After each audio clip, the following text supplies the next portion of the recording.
System में पृथ्वी की उत्पत्ति से संबंधित कौन से विद्वान की परिकल्पना दी गई थी। ठीक है, तो इस किताब में किसकी दी गई थी परिकल्पना? लाप्लास की। लाप्लास ने अपनी हाइपोथेसिस दी थी exploration of the world system. ये बुक कब पब्लिश हुई थी? 1796। और इसके पब्लिश होने के साथ ही इनकी जो नेबुलर हाइपोथेसिस थी वो भी पब्लिश हो गई थी। ठीक है, तो ये ध्यान रखिएगा, बहुत नया फैक्ट है, शायद आपने नहीं पढ़ा होगा, ध्यान नहीं दिया होगा, तो अब से आप जरूर ध्यान रखिएगा इसको। इस नेबुलर हाइपोथेसिस के बिल्कुल अपोजिट एक थ्योरी दी गई थी जिसका नाम था प्लैनेटिस्मल हाइपोथेसिस। किसने दी थी? दो इंसानों ने मिला के दी थी इस थ्योरी को। तो एक विद्वान थे हमारे चैम्बर्लिन और दूसरे थे हमारे मोल्टन। इन्होंने 1905 के अंदर दोनों ने काम करके एक परिकल्पना दी थी जिसका नाम था प्लैनेटिस्मल हाइपोथेसिस, जो ऑलमोस्ट इसकी अपोजिट थी। फिर है हमारी बहुत important tidal hypothesis. Tidal hypothesis ध्यान रखिएगा, दो विद्वानों ने मिलकर थ्योरी दी थी, हाइपोथेसिस दी थी, सॉरी। तो जेम्स जीन्स नाम के जो विद्वान थे, इन्होंने ये हाइपोथेसिस दी थी 1919 के अंदर, और जेफरीज महोदय ने दी थी।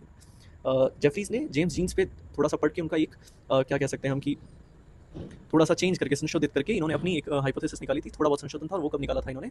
अमेंड करके निकाला था। ठीक है, थोड़ा बहुत अमेंडमेंट करा था इन्होंने, और फिर उसके बाद 1929 के अंदर इन्होंने कुछ चीज़ें ऐड ऑन करके फिर से ये टाइडल हाइपोथेसिस पब्लिश करी थी। तो ध्यान रखना, टाइडल हाइपोथेसिस में दो विद्वानों का नाम आता है, जेम्स जीन्स और जेफरीज। दोनों ने अलग अलग साल में दिया, 1909, 1919 और 1929 के अंदर।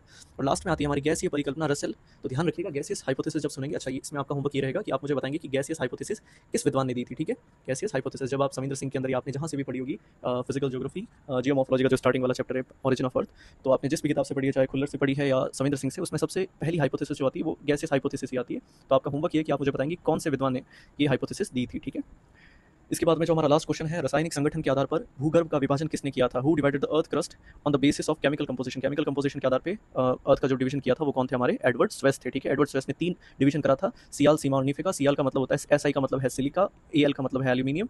फिर वापस सीमा के अंदर जो है, तो ध्यान रखिएगा ये वही है आपकी, सियाल को हम क्रस्ट बोल सकते हैं, इसको हम मेंटल बोल सकते हैं, और इसको हम कोर बोल सकते हैं। ठीक है, तो आपका होमवर्क ये रहेगा कि आप मुझे ये बताएंगे कि क्रस्ट, मेंटल और कोर का जो डिवीजन था अर्थ का, वो किसने दिया था? कौन से विद्वान ने पृथ्वी को 3 भागों में बांटा था और उसका नाम क्रस्ट, मेंटल और कोर रखा था? तो ये आप मुझे कमेंट्स के अंदर बताएंगे। तो सीमा का मतलब है, एसआई का मतलब है सिलिका, और एमए का मतलब है मैग्नीशियम, और नीफे में एनआई का मतलब है निकल, और एफई का मतलब फेरस, या फिर हम आयन भी बहुत बार बोलते हैं इसे। ठीक है, तो ये भी आप ध्यान रखिएगा। तो केमिकल कंपोजिशन किसने दिया था अर्थ का? तो ध्यान रखिएगा, एडवर्ड स्वेस ने।